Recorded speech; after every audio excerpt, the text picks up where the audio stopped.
وباب خليل من هندوان ثم إلى شيخ حبيب بسم الله اللهم سيدنا وابن ولي وأصولهم وفرعهم ثم إلى سيد الله شيخ محمد البصيري أن الله بهم يغفر الذنوب ويسلم اليوم ويشفي القلوب وتوحيد القلوب وأن الله يقضي حوائجنا بالأخروية أن الله يعافي من البلاء والوباء وأن الله يحفظ من كل مكروه وأن الله يقضي حوائج الأخروية وظلمات والأمور في يسر وعافية بأخذ بيسينا محمد صلى الله عليه وسلم الفاتحة أعوذ بالله من الشيطان الرجيم بسم الله الرحمن الرحيم الحمد لله رب العالمين الرحمن الرحيم مالك يوم الدين إياك نعبد وإياك نستعين اهدنا الصراط المستقيم صراط الذين أنعمت عليهم غير المغضوب عليهم ولا الضالين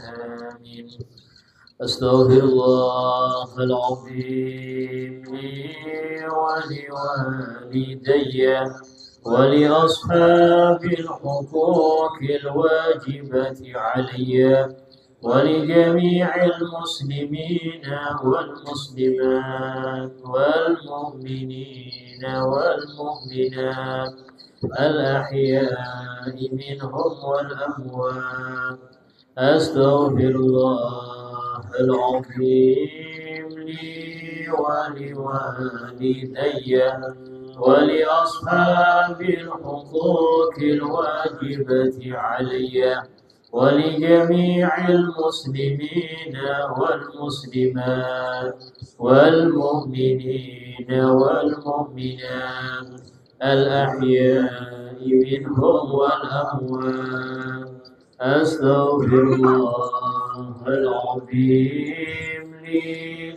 ولوالدي ولأصحاب الحقوق الواجبة علي ولجميع المسلمين والمسلمات والمؤمنين والمؤمنات الأحياء منهم والأموات. Halaman 33.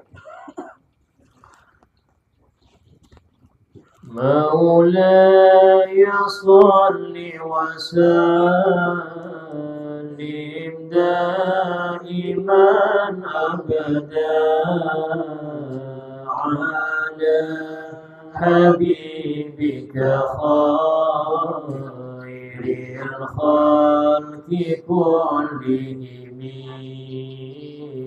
يا ربي بالمصطفى بلغ مقاصدنا واغفر لنا ما مضى يا واسع الكرم يا أكرم الخلق ما لمن ألوذ به سواك عند حلول الحادث العميم ولن يضيق رسول الله جاهك به إذا الكريم تحلى باسم منتقم مولاي صل وسلم دائما أبدا على حبيبك خير الخلق كلهم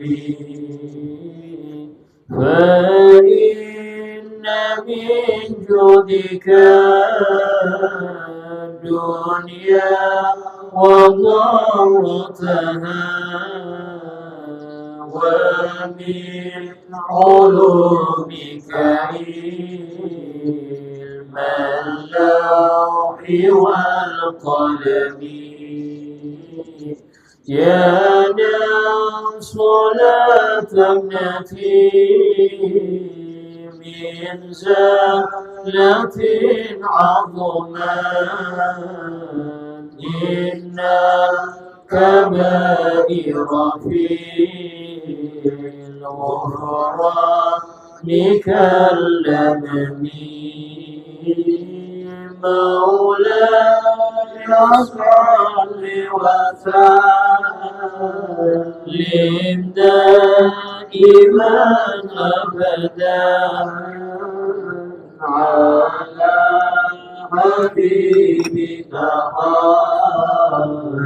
خير الخلق كلهم لعل رحمة ربي حين يقسمها تأتي على حسب العصيان في القسم يا ربي واجعل رجائي غير منعكس لديك واجعل حسابي غير منخرم بعبدك في الدارين إن له صبرا متى تدعوه الأهوال ينهزمي مولاي صل وسلم دائما أبدا على حبيبك خير الخلق كلهم وجل صحب صلاتي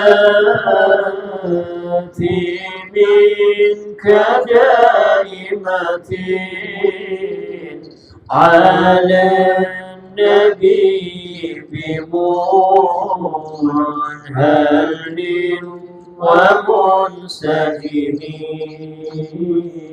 ما رنحت عدمات المنير حصبا وأطرب العسحاب العيس بالنغم مولاي صل وسلم دائما أبدا على حبيبك خير الخلق كلهم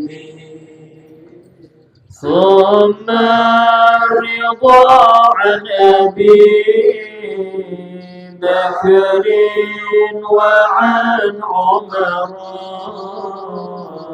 وعن علي وعن عثمان ذي الكرم والآل والصحب ثم تابعين فهم أهل التقى والنقاء والحلم والكرم مولاي صل وسلم دائما أبدا على حبيبك خير الخلق بكلهم يا ربي بالمصطفى بلغ مقاصدنا واغفر لنا ما مضى يا واسع الكرم واغفر إلهي لكل المسلمين بما يتلوه في المسجد الأقصى وفي الحرم من جاه من بيته في طيبة حرم ورزقه قسم من أعظم القسم مولاي صل وسلم دائما أبدا على حبيبك خير الخلق كلهم وهذه بردة المختار قد ختمت والحمد لله في بدر وفي ختم أبياتها قد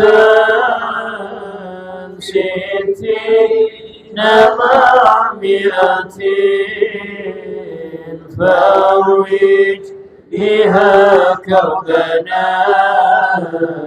يا واسع الكرم مولاي صل وسلم دائما أبدا على حبيبك خير الخلق كلهم يا ربي بقارها وسامعها بحسن خاتمة يا منجي الأمم والمسلمين جميعا كل من دنيا وحي تذكر جيراني بالسلام يا أرحم الراحمين يا أرحم الراحمين يا أرحم الراحمين فرج على المسلمين يا أرحم الراحمين يا أرحم الراحمين يا أرحم الراحمين فرج على المسلمين اللهم صل وسلم وبارك عليه وعلى آله. السلام عليكم ورحمة الله وبركاته. بسم الله الرحمن الرحيم. الحمد لله رب العالمين. وبه نستعين على أمور الدنيا والدين. أشهد أن لا إله إلا الله وحده لا شريك له، وأشهد أن سيدنا محمدا عبده ورسوله لا نبي بعده. اللهم صل وسلم وبارك وكرم وعظم ومجد على حبيبنا وشفيعنا وقرة أعيننا محمد وعلى آله وصحبه أجمعين. سبحانك لا علم لنا إلا ما علمتنا إنك أنت العليم الحكيم. رب اشرح لي صدري ويسر لي أمري واحلل عقدة من لساني يفقهوا قولي بجاه النبي وآله. قال الله تعالى: وقل رب زدني علما. وقال رسول الله صلى الله عليه وسلم: طلب العلم فريضة على كل مسلم. Alhamdulillah, segala puji bagi Allah Subhanahu wa taala yang telah mengumpulkan kita dalam majelis yang mulia ini dalam rangka tafaqquh fiddin, mendalami ilmu agama. Yang mana insyaallah pembahasan kita di akhir pertemuan kita insyaallah sementara sebagai penutup majelis selama Ramadan, Ramadan libur. Itu kita akan membahas tentang zakat fitrah. Kemarin puasa sudah insyaallah yang wajib-wajib beres. Sehingga kita membahas yang wajib lagi yang hanya ada di bulan Ramadan, yaitu zakatul fitr. Zakat fitrah ini adalah digelari dengan zakat badan. Artinya tidak harus orang itu punya harta banyak, tidak. Intinya adalah seseorang yang dia mendapati sebagian Ramadan dan mendapati sebagian Syawal. Mau itu orang tua atau anak-anak, laki atau perempuan, selama dia mendapati Ramadan, mendapati Syawal, wajib untuk fitrah. Kalau dia memang masih ditanggung nafkah, maka difitrahi. Sehingga dalam hal ini, orang yang meninggal di sore terakhir Ramadan tidak wajib difitrahi. Tapi kalau meninggal di malam Id, malam takbiran, wajib dikeluarkan fitrahnya. Dari mana? Dari harta dia, karena termasuk hak Allah. Termasuk hak Allah itu diambil dari harta mayit sebelum dibagikan kepada ahli waris. Sama juga dengan bayi yang lahir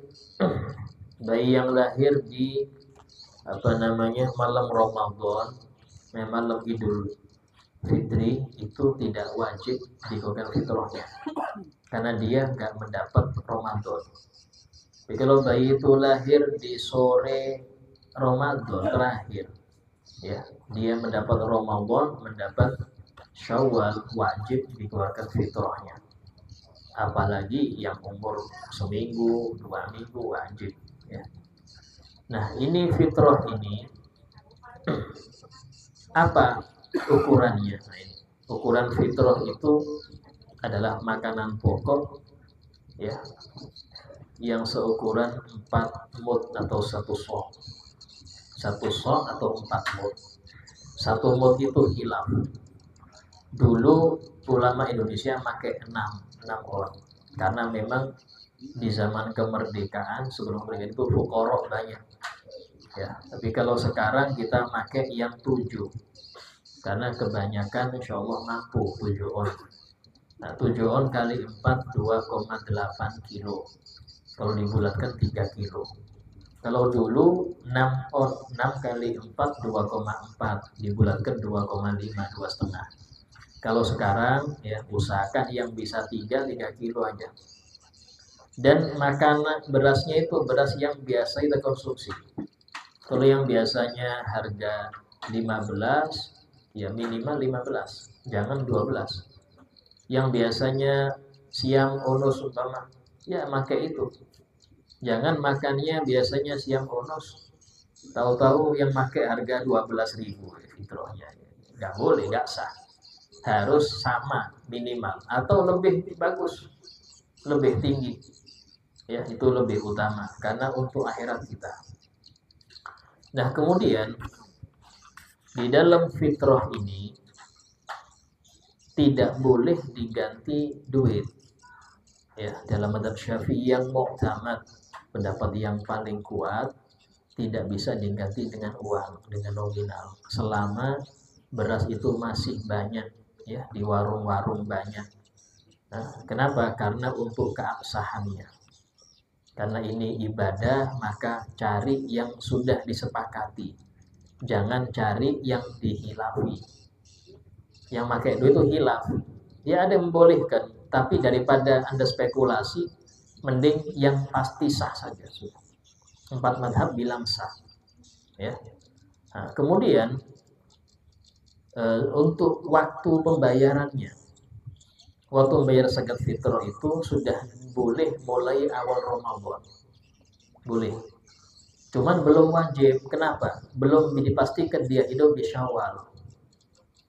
Kan tadi dibilang wajib zakat itu bagi orang yang hidup di Ramadan dan hidup di Syawal. Walaupun sebagian. Tapi kalau dia di awal Ramadan belum dipastikan wajib, tapi boleh. Tapi sekarang nggak boleh, ya. Karena itulah namanya takdimul zakatil fitrah, boleh. Mendahulukan zakat fitrah dari waktu wajibnya, boleh. Ya, tapi ada resiko. Resikonya gini.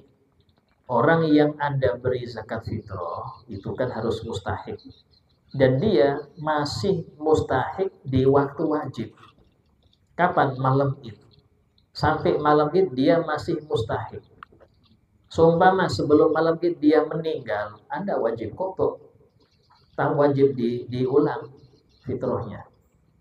Atau dia kayak mendadak, ya tahu-tahu dapat warisan langsung sugih.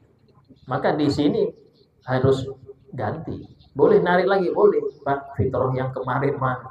Oh, tapi nggak enak juga Pak narik lagi kan. Yes, biar sudah kita ganti, ya. Nah itu syaratnya kalau memang mau takdim seperti itu. Adapun waktu wajib, nah waktu wajib ini pas adzan maghrib malam itu. Karena dipastikan waktu itu Anda sudah dapat Syawal, karena pergantian hari untuk bulan-bulan Hijriyah itu dengan terbenamnya matahari. Bukan jam 12.00. Nah, kalau jam 12 malam itu bukan patokan. Karena itulah mengapa doa awal tahun setelah maghrib, doa akhir tahun sebelum maghrib. Karena pergantian tahun di situ, pergantian hari di situ. Nah, kemudian waktu paling utama, nah paling utama itu habis sholat subuh.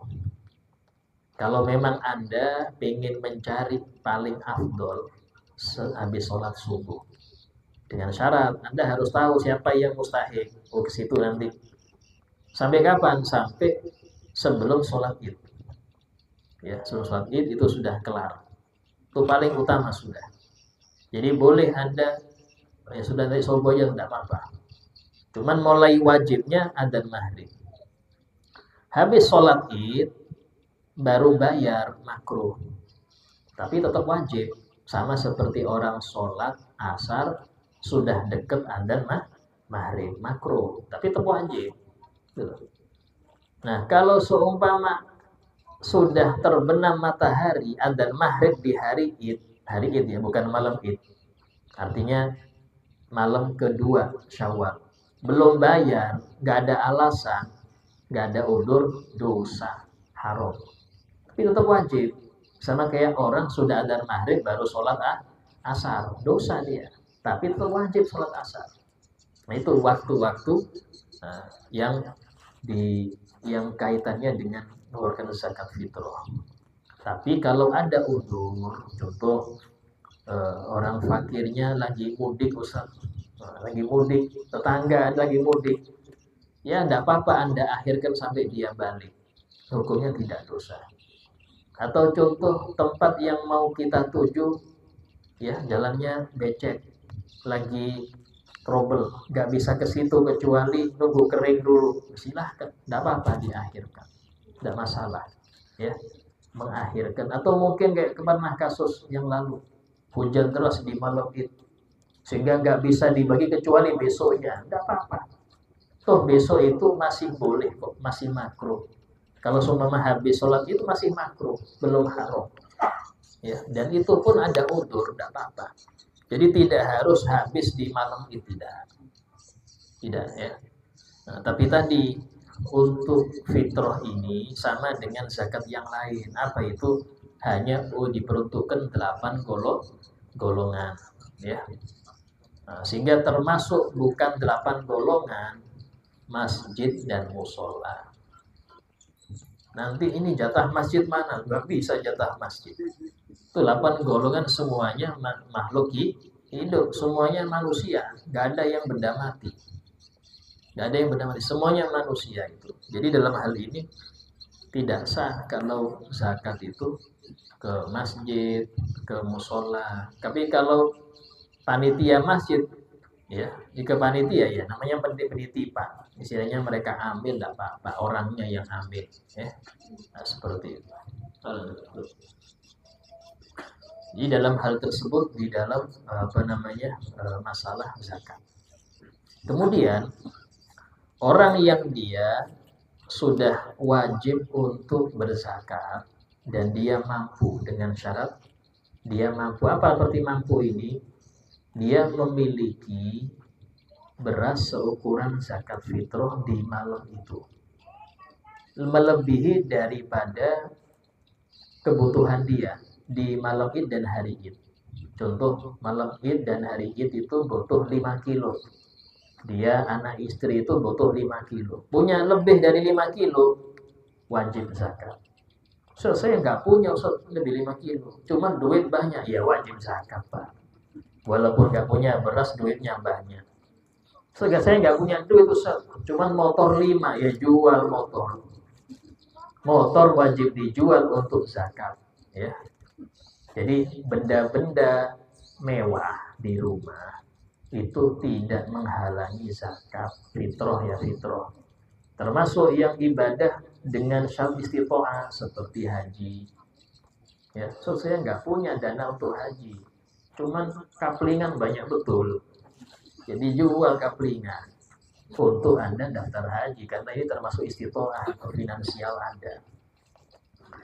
Nah, kemudian kalau orang itu punya orang-orang yang wajib dia nafkahi, maka dia juga wajib menfitrahkan orang yang dia nafkahi tadi. Dalam kaidah fikih itu man tajibu nafaqatu tajib alaihi fitratuh. Orang-orang yang wajib dia nafkahi, maka juga wajib dia fitrahkan. Siapa? Istri, anak-anak yang belum balik, itu wajib untuk dinafkahi. Berarti wajib untuk difitrahi. Artinya nggak perlu izin orang-orang tersebut, nggak perlu seizinnya. Karena apa? Karena fitrahnya tanggungan saya. Tanpa ngomong saya fitrahkan, nggak perlu. Tanggung jawab saya kok fitrahnya. Itu patokannya. Tapi kalau orang yang nggak wajib untuk dinafkahi, nggak wajib untuk difitrahi. Kalau dia fitrahkan orang yang nggak wajib ini harus seizinnya. Ya, anak laki-laki yang sudah balik itu kan nggak wajib dinafkahi, ya. Kenapa? Karena anak-anak yang anak laki-laki sudah balik itu nggak wajib orang tua kasih nafkah lagi. Kalau kasih nafkah itu kemurahan hati orang tua. Tapi anak perempuan beda, anak perempuan wajib sampai dia menikah. Nah, untuk anak laki-laki yang sudah balik ini, kalau orang tua pengen menfitrahkan harus seizinnya dulu. Gampangannya dia sang anak tadi itu mentaukil. Saya wakilkan fitrah saya kepada sampean. Atau dengan gampangannya sang ayah nelpon dulu. Nah, saya fitrahkan ya. Oh iya, Pak, silahkan. Cukup. Atau disiapkan fitrahnya di rumah. Ayo, ini kalau diniati sendiri. Masalah diniati sendiri, silahkan. Itu cukup. Tidak boleh izinnya setelah bayar. Sudah bayar fitrah baru tilpunah. Fitrahmu beres sudah kemarin abah bayar, nggak bisa. Kenapa? Karena Niat itu sebelum bayar. Izin itu sebelum bayar, bukan setelah. Kalau setelah maka jadi sodako, nggak sah dia menjadi fitrah. Ya, nah, itu patokannya di situ. Nah kemudian di dalam masalah ke siapa, nah ke siapa ini harus ke 8 golongan. Dari sini harus paham orang yang membagikan ini tentang mustahil. Ya, mustahil ini ada 8 sesuai yang disebut ke dalam Al-Quran. Innamas shadaqatu lil fuqara wal masakin wal amilina 'alaiha wal mu'allafati qulubuhum wa fir riqab wal gharimina wa fi sabilillah wa ba'is sabil fariidatan minallah. Sesungguhnya sedekah wajib yaitu zakat itu hanya untuk fakir. Siapa fakir itu? Orang yang nggak punya harta dan nggak bisa kerja. Nggak punya harta, nggak bisa kerja. Contoh lumpuh atau apa, atau sakit. Atau dia punya harta, ya, tapi nggak cukup. Dan dia nggak bisa kerja juga. Ya. Atau orang yang punya kerja, tapi penghasilannya di bawah separuh. Di bawah separuh. Dia jelas nggak cukup di bawah separuh. Contoh sebenarnya ada orang punya anak 3, istri 1, ya. Bisa dibalik ini. Punya 3, istri 1. Sehingga penghasilannya, kebutuhan dia untuk makan 3 kali sehari itu 100.000. Paling mentok sudah. Istilahnya paling sederhana itu segitu. Nah, sementara dia pendapatannya per bulan 1 juta per bulan. Nggak ada tambahan lain. Itu pun kalau ada tambahan Senin Kemis pas ada ya, nggak ada, sering nggak adanya. Ini masuk fakir karena kebutuhannya, ya, penghasilannya di bawah separuh kebutuhannya. Kan kalau sebulan berarti 3 juta dia butuh karena per hari 100. Nah, sementara penghasilannya per bulannya 1 juta aja. Ini masuk fakir. Ya.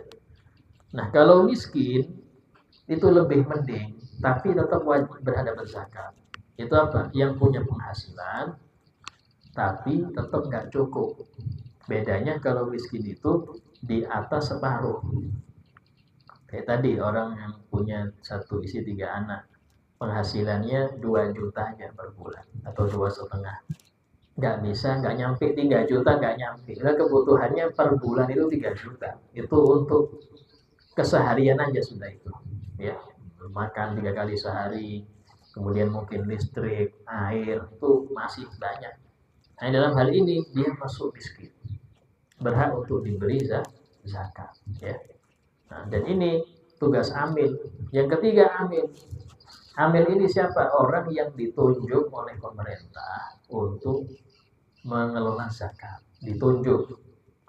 Dan pemerintah yang nunjuk. Kalau yang nunjuk itu panitia masjid, belum, bukan amil.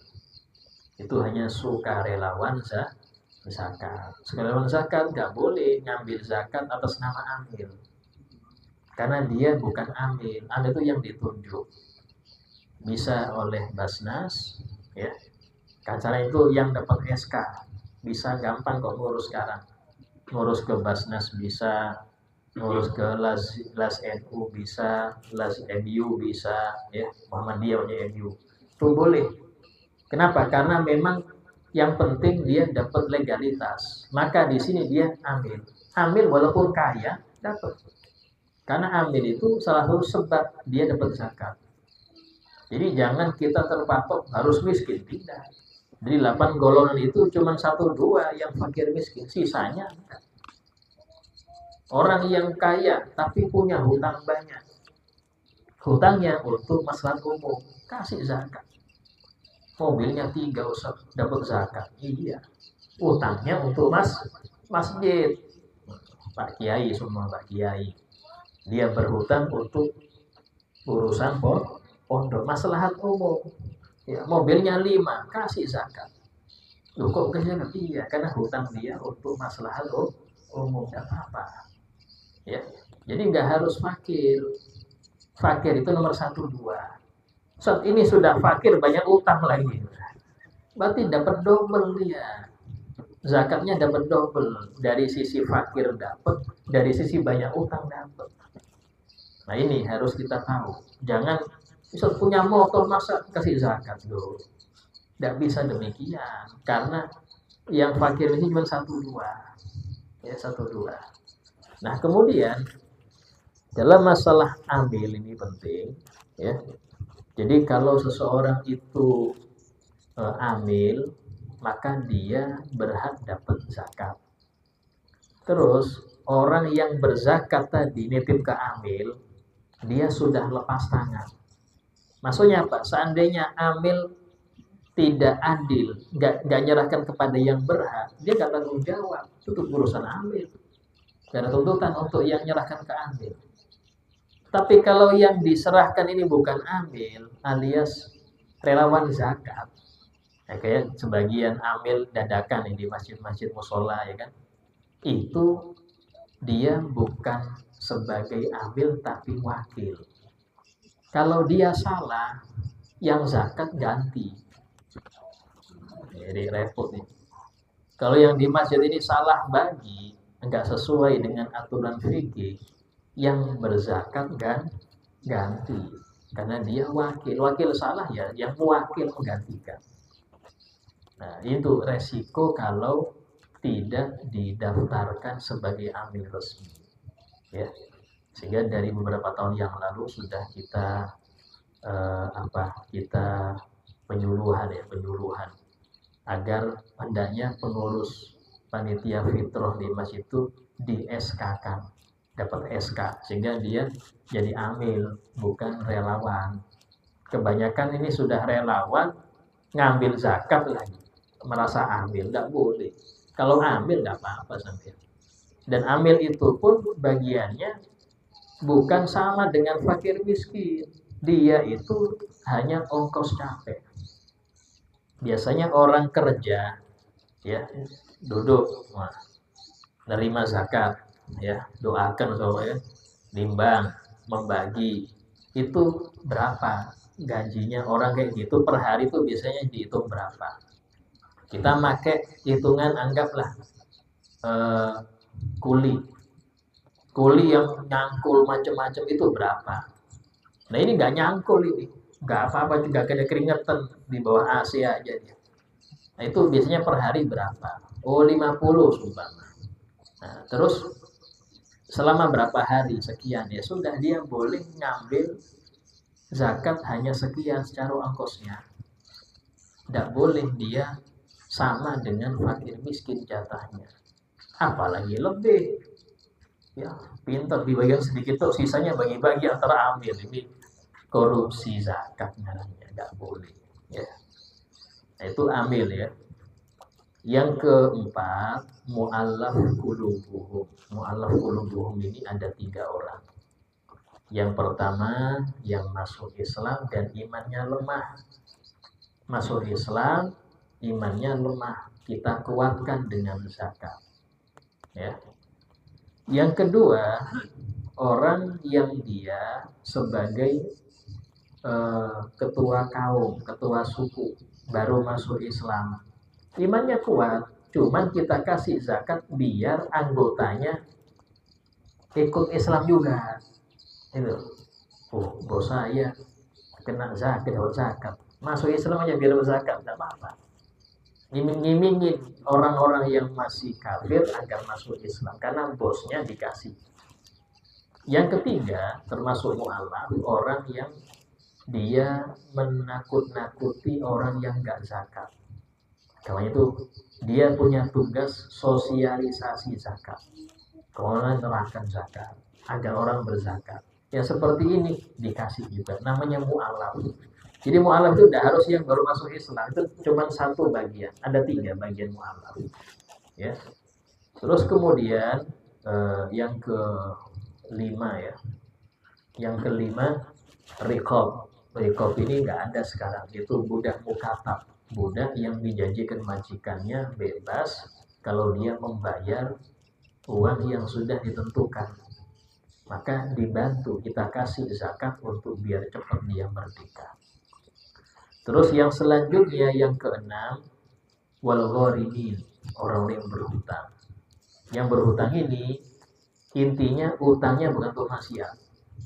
Utang dia bukan untuk maksiat. Entah itu macam-macam. Yang penting dia utang bukan untuk maksiat. Terus utangnya ini sudah jatuh tempo dan dia nggak bisa bayar. Ya, jatuh tempo nggak bisa bayar. Maka ini dapat. Itu golongan yang pertama.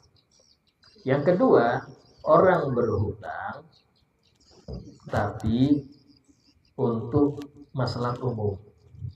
Karena itulah dari sini kalau memang pengen masjid, musola yang masih masa pembangunan itu dapat zakat, ya caranya panitianya itu ngutang dulu, utang ke orang walaupun dia sugih, utang ke orang untuk beli material, untuk bayar tukang, nanti dia dapat zakat.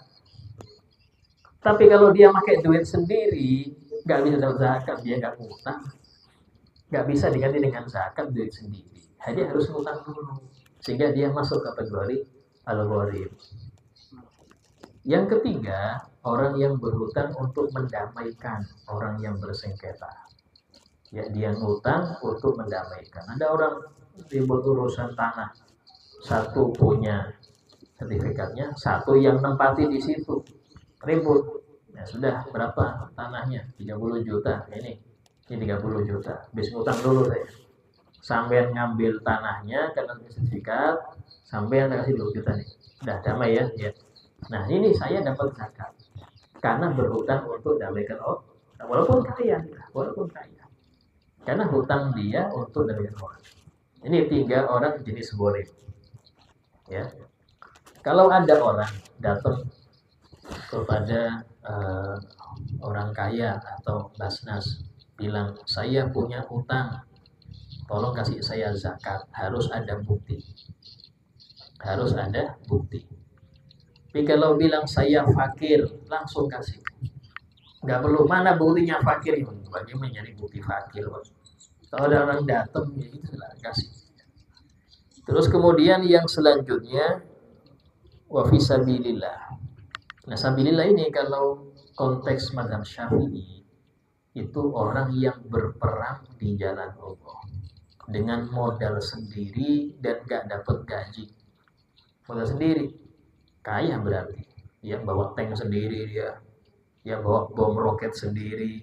Kaya, bom roket bagus banyak. Dapat zakat. Kenapa? Karena dia jihadnya modal sendiri.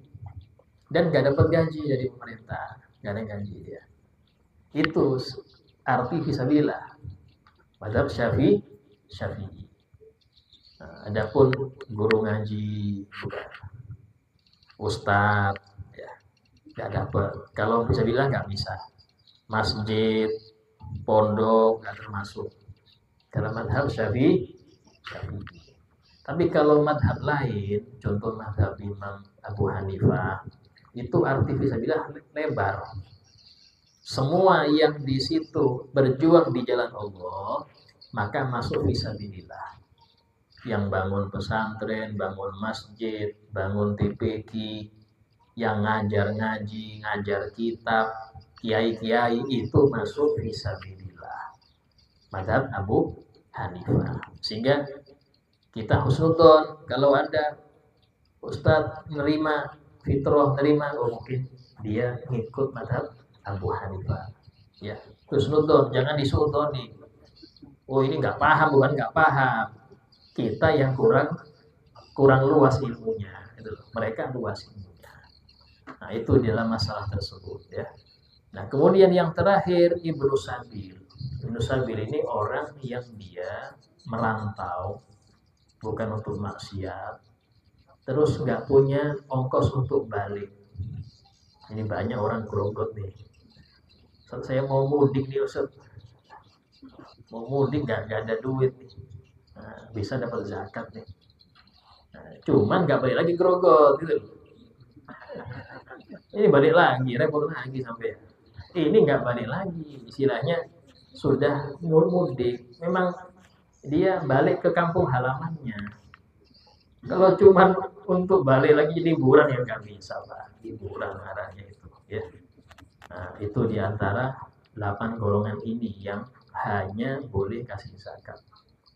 Ya, ya Pak, kalau pengemis-pengemis susah itu kekar-kekar badannya sehat-sehat itu, males saja. Orang nganggur nggak boleh kasih zakat, karena dia bisa kerja, sehingga dalam hal ini dia harus kerja dulu, kerja nggak hasilnya nggak sesuai daripada kebutuhan kasih ya.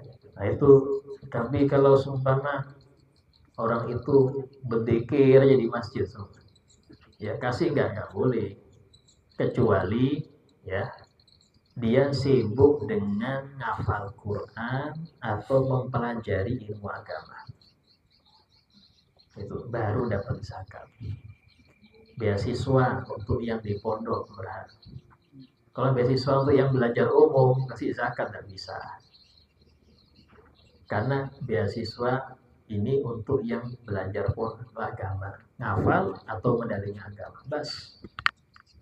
Kalau selain itu nggak bisa ya. Nah kemudian untuk zakat yang banyak ya, zakat uang ini khususnya di Ramadan banyak ya. Zakat uang ini disamakan dengan zakat emas perak. Memang zakat uang ini nggak ada, tapi dia dikiaskan dengan dinar dirham. Kenapa? Karena sebagai alat tukar menukar pertama. Yang kedua, setiap negara kalau mau mencetak uang kertas dan bisa mau laku di luar negerinya, di luar negaranya, itu dia harus nyetor emas senilai uang yang akan dia cetak. Enggak sembarangan. Karena itulah yang pengedar uang palsu kena tangkap, karena dia bukan negara ya. Kalau hanya bikin kertas itu banyak kayu, bikin sendiri aja, tapi nggak boleh, harus nyetor emas kemana? Bank Swiss di dunia, Bank Dunia di Swiss itu ya, nyetor ke situ dulu emas, baru dia dibolehkan mencetak uang senilai emas itu ya, baru diboleh. Karena itulah uang kertas kita itu bernilai emas, karena bernilai emas dia zakatnya ukurannya kayak ukuran emas, nisabnya itu kayak emas ya. Sehingga dalam hal ini nisabnya rupiah itu tergantung dari harga emas. Sekarang ini 17 jutaan, 17 kali 84 gram, karena dalam hadis disebutkan wajib zakat emas itu 20 miskol. Satu miskol itu 1 dinar ya. 2 miskol ini kalau kita hitung ke gram 84 gram. Jadi 84 gram ini emas murni ya, bukan campuran. 1 gram emas murni sekarang ini 1.700.000. Itu kalikan 84 berapa itu? Ya, anggap itu 100 lebih sudah ya. 100 lebih. Berarti kalau yang punya 90 juta nggak wajib zakat. Ya, punya 80 juta nggak wajib zakat kalau pakai hitungan emas ya. Dan itu yang utama itu emas. Tapi para salaf ya, banyak para guru-guru kita itu berhati-hati, mereka ngambil yang pendapat yang hati-hati sehingga pakai perak. Perak ini sekarang ini 16 ribuan per gram. Itu nisabnya 588 gram, hampir 6 on. Ya, 6 kali 16 berapa itu? 14 96. Jadi 9 juta, anggap 10 jutaan. Jadi dalam ini orang yang punya dari 10 juta wajib zakat. Dan itu lebih menguntungkan fakir miskin. Kalau pakai hitungan emas, yang punya 50 juta nggak misalkan zakat, belum nisab. Punya 80 juta, belum nisab saya. Tapi kalau pakai perak, 10 juta sudah wajib zakat. Dan itu menguntungkan fuqara, karena yang zakat banyak. Ya, walaupun itu pendapat kedua yang lemah. yang kuat hitungan emas, ya. Cuman bagi kita afdolnya, ya saya nggak bilang wajib, afdolnya pakai hitungan perak. Kalau memang dia pengen perhatian kepada orang masakin. Itu nisab yang pertama. Yang kedua adalah syaratnya haul, setahun kepemilikan. Ya, setahun kepemilikan. Artinya kalau seumpama belum setahun berkurang nisabnya, gugur, nggak wajib zakat. Nunggu nyampe nisab lagi, dihitung setahun lagi. Nah, tapi tadi jangan manipulasi zakat. Ya, sebulan belum, ini sebulan lagi haul, dibuat beli motor, nah, akhirnya turun, nggak wajib lagi. Nah ini hukumnya nggak boleh. Kalau memang dia ngerti tujuan dia beli itu bukan foto, biar nggak wajib zakat, ini nggak boleh. Apalagi kadang-kadang fikih itu ada fikih yang berbahaya. Fikih yang nggak pakai tasawuf itu membahayakan. Fiqhul dhor dalam Imam Ghazali dalam yang mengatakan gitu. Contoh nih ya, dalam fikih disebutkan pemberian ayah kepada anak itu boleh diambil lagi, atau kakek kepada cucu boleh diambil lagi. Ini belum tinggal sebulan, duit tadi kasihkan ke anaknya, nah tak kasih, gugur sudah, nggak wajib dia karena sudah nggak punya hak milik lagi. Beli 5 hari, mana uang yang kemarin kasih? Berarti ulang lagi di haulnya, ya. Ini nggak boleh.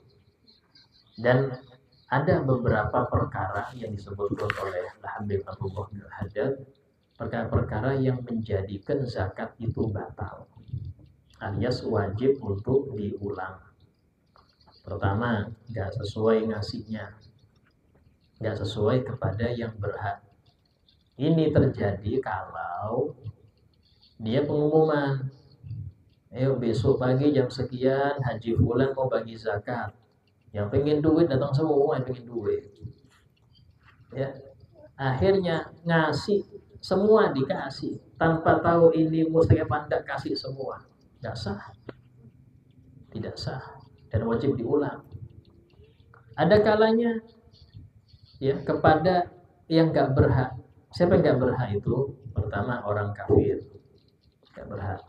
Yang kedua, orang yang berkecukupan. Kecukupan di sini nggak harus kaya. Cukup di sini penghasilan dia cukup untuk kebutuhannya. Walaupun nggak ada tabungan, ngepres.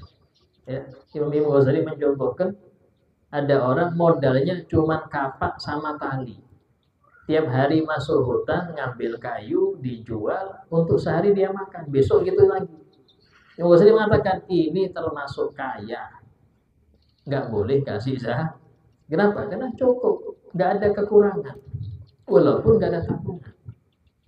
Nah, jadi ada kalanya orang itu dia mustahik saja, orang fakir yang nggak punya harta mustahik saja. Ada kalanya dia muzaki saja. Itu apa? Orang yang punya harta nyampe nisab dan nggak termasuk 8 golongan. Ada kalanya nomor 3 dia mustahik dan muzaki. Orang kaya yang punya harta cukup untuk dizakati, tapi dia punya hutang untuk maslahat. Dia zakat, dia nerima zakat. Muzaki, mustahik. Yang keempat ini yang paling banyak. Bukan muzaki, bukan mustahik. Saya nggak punya harta cukup untuk zakat, berarti miskin. Saya nggak miskin juga, cukup aja, tapi nggak punya harta sampai zakat. Kebanyakan nomor 4 ini. Bukan muzaki, bukan mustahik, ya. Nah, terus kemudian diantara yang tidak boleh kasih zakat yaitu makfiyul mu'an, orang yang nafkahnya sudah ditanggung orang lain. Istri, perempuan yang bersuami nggak boleh kasih zakat. Kenapa? Karena sudah ada yang nanggung nafkah dia. Ustaz, tapi suaminya nggak pernah ngasih nafkah karena miskin. Kasih suaminya, yang ngasih istrinya. kasih suaminya. Kalau ngasih istri nggak sah, karena dia sudah tercukupi, dia mafiyul mu'an. Sama dengan anak-anak kecil. Ini sering nih kadang-kadang nih. Anak kecil dah, Pak Haji, zakat Pak Haji, kasih lagi. Nggak sah, karena dia ditanggung ayahnya. Ayahnya miskin, kasih ayahnya, nggak kasih anaknya. Karena anak nggak boleh kasih zakat, anak kecil. Kalau mau ngasih, kasih sodako aja, jangan zakat. Ya. Nah, jadi termasuk orang tua ya yang fakir, kalau dia punya anak yang mencukupi nafkah dia, nggak boleh ngasih orang tua ini, karena dia punya anak-anak yang mencukupi nafkahnya, nggak bisa kasih zakat. Ini kebanyakan amil nggak paham, yang penting janda tua kasih, janda suge repot lagi. Ini dalam hal ini nggak bisa juga dikasih, ya. Sehingga dalam perkara ini harus kita tahu, kalau dia ini termasuk yang tercukupi nafkahnya, artinya orang yang ditanggung nafkahnya oleh orang lain, nggak boleh dikasih zakat. Ya. Kalau seumpama dia nggak dinafkahi, Ustaz, kenapa nggak dinafkahi? Karena dolim, ya kasih. Suaminya dolim, nggak pernah ngasih nafkah, kasih. Tapi kalau suaminya fakir, kasih suaminya, jangan kasih perempuan tersebut. Nah, itu demikian. Nah, kemudian di antara yang tidak boleh diberi ya adalah orang yang Bani Hashim, Bani Muthalib. Bani Hashim, Bani Muthalib ya, itu tidak diberi zakat dengan dua alasan. Alasan pertama, karena zakat itu kotoran harta manusia. Nabi SAW pernah bersabda ketika melihat zakat, kata beliau, innama hadi awsakhun nas. Ini adalah kotoran harta manusia. La yahilu li Muhammad wa la li ali Muhammad. Tidak halal untuk Muhammad dan keluarga Muhammad. Wa innama yakfihim. Tapi cukup untuk mereka, keluarga Muhammad ini apa? Khumusul khumus. 1/5 dari 1/5 hasil perang. Jadi orang kalau habis perang muslimin itu dapat ghanimah, rampasan perang, itu halal untuk umat Nabi Muhammad. Selain umat Nabi Muhammad nggak pernah dihalalkan. Sehingga Nabi bersabda, "Fu'titu khamsan lam yu'tahunna nabiyyan qabli." Aku diberi 5 perkara oleh Allah yang tidak diberikan oleh nabi-nabi sebelum aku. Di antaranya apa? Uhillat liyal ghanaim. Dihalalkan untuk ghanimah. Itulah rampasan perang, itu halal. Itu dibagi 5. Ya, 4/5 untuk yang perang. Yang 1/5 dibagi 5 lagi. Di antara 5 ini ahlul bait, keluarga Nabi. Nah, kata Nabi, kata ulama mengatakan gak dibolehkannya mereka mendapatkan zakat itu karena 2 alasan.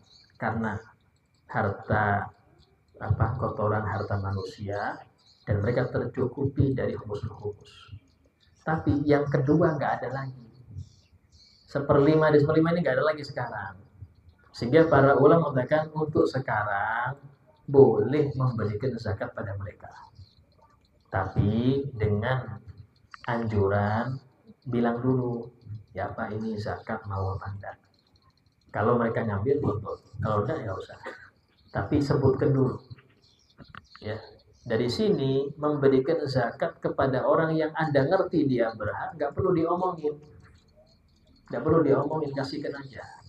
Tanpa harus bilang ini zakat, nggak perlu. Ya, karena bahkan Anda ngerti dia termasuk berhak. Nah, kemudian di antara yang nggak sesuai di dalam bayar zakat itu, tentu zakat perdagangan. Ini para pedagang-pedagang nih. Nggak boleh ngasih zakat dengan barang. Ini barang saya banyak nggak laku, tak kasih zakat aja. Nggak boleh. Harus zakatnya bentuk duit. Termasuk nggak boleh juga gini. Ayo, sampai tak kasih zakat, tapi harus beli barang saya. Oh iya, mau nggak mau dia daripada nggak dapet. Oh iya, saya mau aja. Ya. Dikasih zakat biar beli. Itu nggak boleh. nggak boleh, dilarang. Kenapa? Karena yang berhak dia sudah punya, dia memiliki, terserah dia mau beli apa enggak, terserah dia. Ya.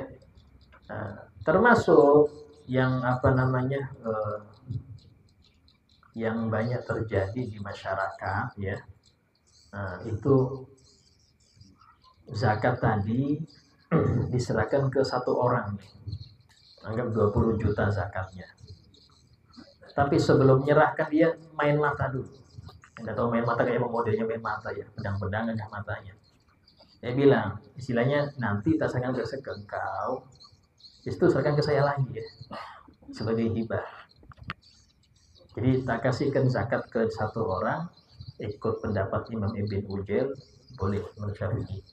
Menurut Syafi'i, Imam Ibn Ujail mengatakan boleh ke satu orang. Tapi dia sudah ngasyarat, nanti kasihkan saya sebagai hibah. Kamu tak kasih amplop ini 500.000 aja. Terus kenapa kau kasihkan ke sini? Ini enggak zakat lagi. Ini namanya harta hibah. Saya dikasih kok. Jadi uang ampau, THR karyawan. Nah, ini enggak beres. Ini enggak beres. Dohirnya benar, tapi orang fakir nggak dapat dari ini. Yang dapat siapa? Keluarga dan kolega. Akhirnya orang fakir jadi terus kapan dapat zakat saya? Kalau model seperti itu, memang secara fikih benar, kita soalnya nggak ada. Karena tujuan zakat adalah mengentas kemiskinan. Ini yang miskin tambah miskin malah. Karena zakatnya muter ke situ aja. Kapan ke fakir miskin nggak dapat. Mau tujuannya zakat tuh biar fakir miskin itu terentaskan. Tapi ini muter lagi, kasih karyawan yang kasih. Kenapa? Alasannya ini bukan zakat lagi nih, ini jadi hibah ini, kan repot Pak. Nah, jangan seperti itu, karena inti zakat itu ya bukan Anda dermawan, itu wajib. Beda kalau Anda sedekah, itu dermawan Anda. Kalau zakat bukan dermawan, kewajiban Anda. Justru kalau nggak Anda zakatkan, bisa merusak yang lain. Kenapa dibilang kotoran? Kayak gini, orang makan kalau nggak BAB, penyakitan dia. Harus ada BAB, harus keluar itu. Kalau nggak, bisa penyakitan. Nah, sama seperti orang masuk terus uang, nggak ada zakat, rusak dia punya harta. Entah kebakaran, kecurian, ketipu orang, macam-macam. Sehingga zakat itu penyelamat harta aslinya. Bukan sebagai orang dermawan orang zakatnya. Nah, sehingga dalam hal ini penting untuk kita bagaimana menjadikan zakat itu kualitas. Ya, di sisi Allah diterima dan tidak menjadi bumerang untuk kita di akhirat. Nah, itu sedikit pembahasan tentang zakah ya. Nah, sebagai pengguna majelis, kita mau bertanya, silahkan tanya. Ya. Waalaikumsalam. Bagaimana hukumnya apabila dia ambil zakat ini salah kasih zakat fitrah bukan kepada 8 golongan, dan seperti apa cara perhitungan takaran dalam membagi zakat fitrah? Yang kedua, afdolnya memberi zakat fitrah setelah sholat subuh. Ini bolehkah kita membuat janji kemudian dengan orang? Ternyata kita kasih zakat, kita sudah kaget kan, tentu saja udah berkamu. Kemudian apakah perlu tidak kabul dengan? Iya, yang pertama masalah kalau salah maka wajib diganti. Dan mau yang gini, wajib dia ngambil lagi. Mau salah ngasih, ambil lagi, maaf Pak. Salah ngasih, enggak apa-apa karena bukan dia, bukan fitrah dia kan, dia panitia. Beda kalau fitrah dia, terserah dia. Ini fitrah orang kok. Anda diamanai orang, ini serahkan ya kepada ustadz, terserah. Ngasihkan ke bukan ustadz, wajib Anda ambil lagi. Serahkan ke ustadz, seperti itu. Ini zakat ke 8 golongan. Anda salah ngasih, Anda boleh berhak ngambil lagi itu. Serahkan ke yang 8 golongan. Terus bagaimana dengan yang berzakat? Kalau ambil, dia nggak tanggung jawab. Lepas tanggung jawab dia. Kalau bukan ambil, sukarelawan zakat, dia wajib ganti. Kalau ambilnya nggak mau ambil pusing, itu sudah saya bagi. Nah, sini penting untuk belajar yang ambil itu. Nah, kemudian tadi yang kedua itu apa tadi itu?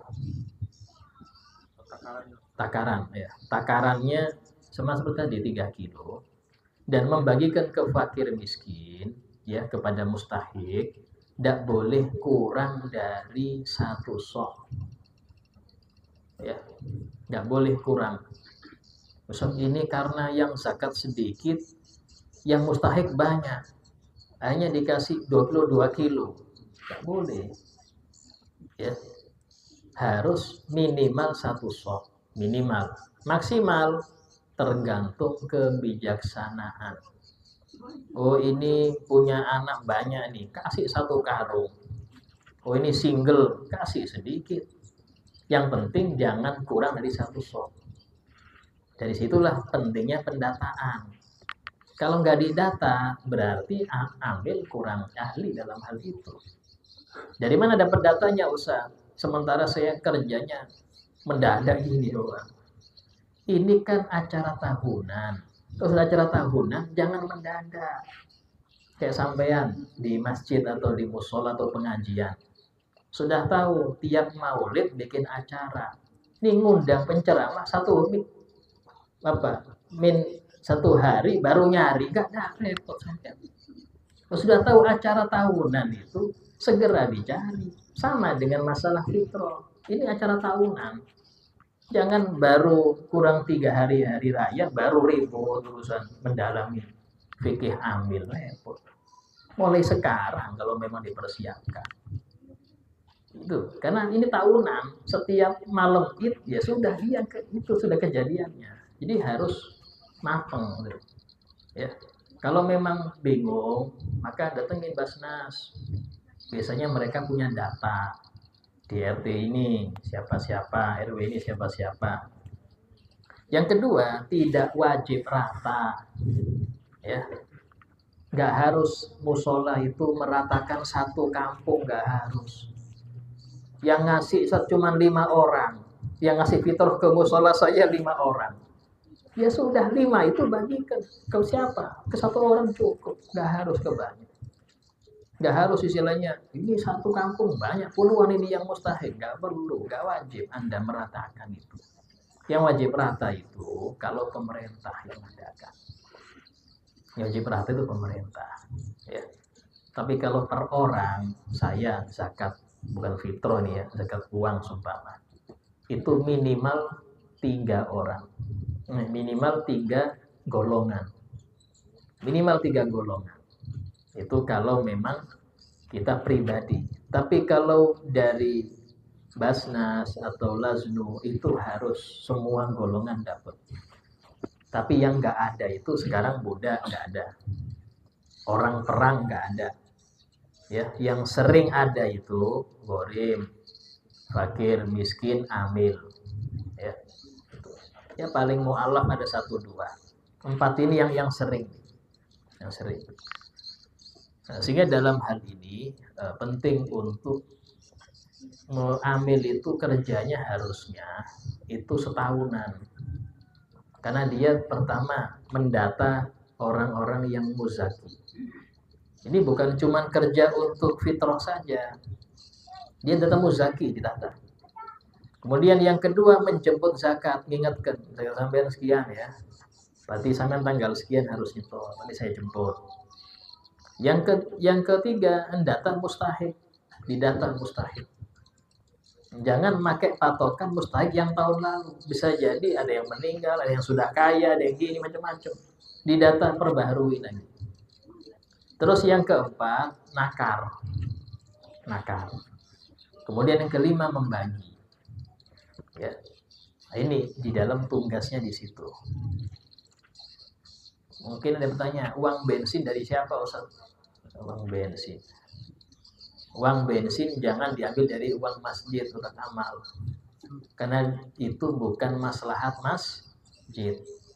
Ya. Dari uang zakat, jangan juga dari uang zakat. Karena nggak ada uang zakat untuk bensin, nggak ada. Terus siapa? Ya donatur lah. Kalau tidak, pakai uang dulu ambil. Nanti kan dia dapat juga tuh. Pakai uang sendiri dulu, nanti dia juga dapat kan dari zakat. Nah, seperti itu. Nah, terus kemudian apa tadi? Jadi temu dengan orang yang Oh, enggak apa-apa. Janji temu enggak apa-apa. Bahkan kaget enggak apa-apa. Uang kaget senang dia. Bukan kagetin enggak baik. Ini kagetin senang kan. Tahu-tahu alhamdulillah dapat. Senang subuh-subuh itu. Jadi nggak harus ngagetin, tidak. Itu kaget seneng itu, tidak apa-apa. Uang kaget. Ya seperti itu dalam masalahnya. Pertanyaan lain? Assalamualaikum warahmatullahi wabarakatuh. Assalamualaikum. Ini sebagai Ustaz. Dari harta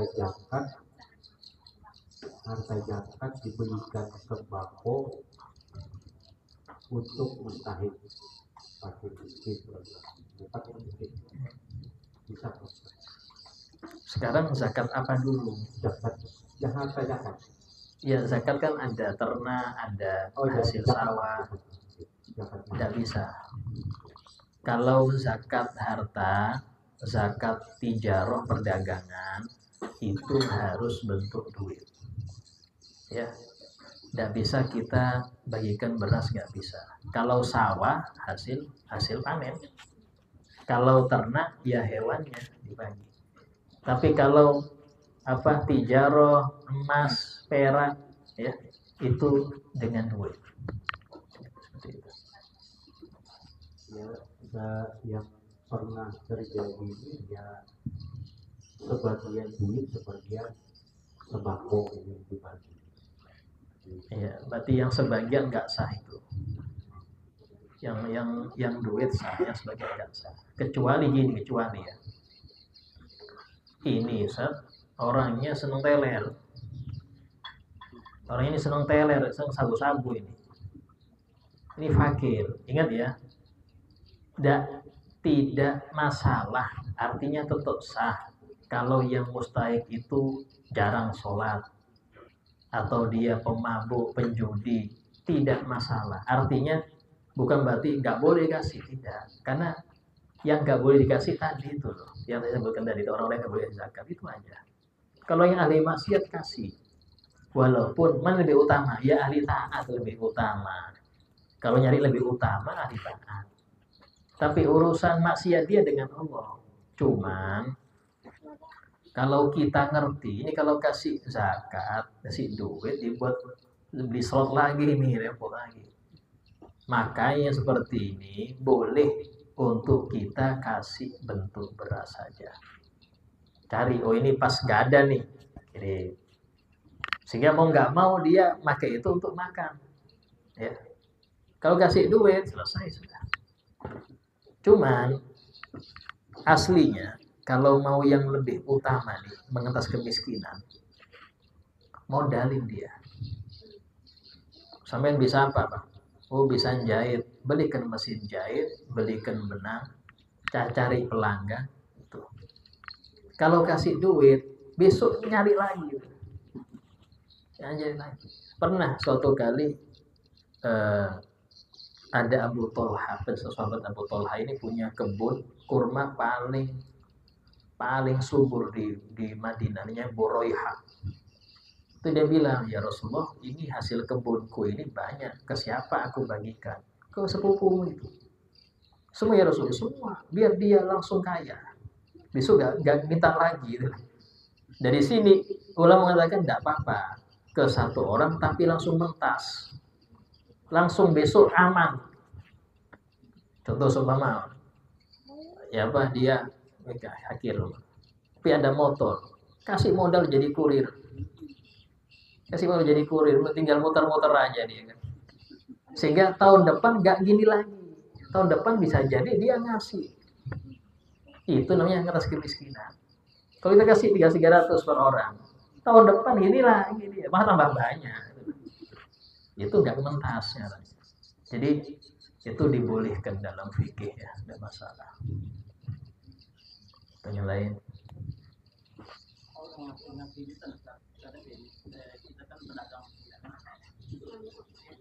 masalah kontrak. Jadi saya anggaplah pedagang, tapi menerbitkan mobil pedagang. Tapi selama bidikan itu tidak bayar itu kadang-kadang ada siapun terbesar kadang itu. Kadang itu dagangan kita ini ada yang naik, ada yang turun. Kadang-kadang ya kita untuk masalah ini bisa dapat zakat. Untuk kreditan. Ya. Kalau memang waktu bayar, sudah waktu bayar ya, dia nggak punya uang untuk bayar, bisa nerima, karena dia masuk utang itu, dia masuk utang. Ya istilahnya tanggal berapa dia, apa deadline-nya itu, berapa, bisa ada masalah tapi ya. Tapi tadi ya untuk sesuatu yang hajat ini maksudnya dia bukan sudah punya motor beli motor lagi lain ya, dia memang nggak punya motor, ini motor yang kreditan ini gitu. Nah, sebagian ulama mengatakan boleh, tidak apa-apa kan. Dia kan bisa kalau setiap bulan tuh ada mampu bisa dapat dia bulan, tapi kadang-kadang mungkin bulan-bulan tertentu yang mungkin ada seperti dagangan. Jadi mungkin walaupun dagangan seperti itu mungkin di bulan Ramadan dianggap ya, walaupun orang lain yang diambil tapi kita ada yang sepinya. Nah itu mungkin dalam waktu di situ kita bisa dapat zakat atau memberi zakat gitu kan sama yang punya kredit itu. Kalau seumpama bisa menjual dengan harga lebih murah barang dagangannya ya, maka itu dulu. Tahu di sini. Jadi harga diskon lah untuk nutupin kredit itu dulu pakai. Kenapa? Karena dia masih ada sesuatu yang untuk bayar. Apa barang dagangannya tadi masih ada sesuatu yang untuk bayar. Kalau nggak bisa ya sudah, nggak apa-apa. Misalnya kita ngomong kan, kalau misalnya kan kita bulan ini, tapi kan ada mungkin orang lain dapat mengeluarkan zakat. Katanya kita bulan ini bisa bayar ya, lebih sedikit. Boleh kita ngomong untuk bisa zakat misalnya. Kalau yang berhak mengeluarkan zakat. Gitu. Bisa. Tapi tadi ya, untuk yang barang dagangan tadi itu dimaksimalkan dulu, untuk bayar dulu, itu dulu. Diusahakan itu dulu. Kalau nggak bisa ya sudah, nggak masalah. Jadi kita ngomong aja ya, kalau kita bayar sedikit, itu bisa kan minta zakatnya.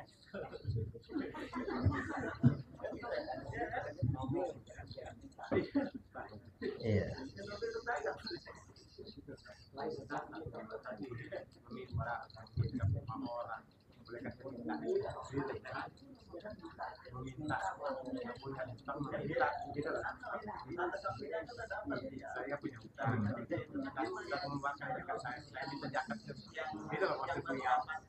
Oh jadi apa namanya itu dia minta zakat untuk bayar utang kepada yang berzakat tadi itu. Jadi dalam hal itu tidak masalah. Saya ngasih zakat orang, kamu bayar utang ya, kamu utangnya bayar saya ya. Nah, tak kasih zakat tapi bayar ke saya utangnya, itu nggak boleh. Dari sini, dari yang berzakat, kan terserah dia, itu haknya dia. Itu sudah haknya dia. Apalagi dia dari dua arah, fakir dan punya utang. Dia fakir dan punya utang, dua arah dia dapat. Sehingga tidak bisa kita tuntut, kalau nggak mau bayar kita kasih, tidak bisa. Ya. Nah, tapi kalau yang minta tadi itu, dia yang berhutang, tolong sampean kasih saya zakat untuk bayar sampean, itu tidak apa-apa. Karena bukan dari kita nentukan, tapi dari dia. Tuh, seumpama dia sudah ngomong gitu, terus nggak mau bayar, bagaimana? Hah? Ya tadi ya, kalau seumpama utang itu sudah jatuh tempo dan dia punya uang untuk bayar, wajib bayar. Karena matlul ghani dzulmun dalam hadis, menunda-nundanya orang yang bisa bayar kedoliman itu. Bisa membayar tidak nunda kedoliman. Dolim. Ya. Seperti itu patokannya. Entah.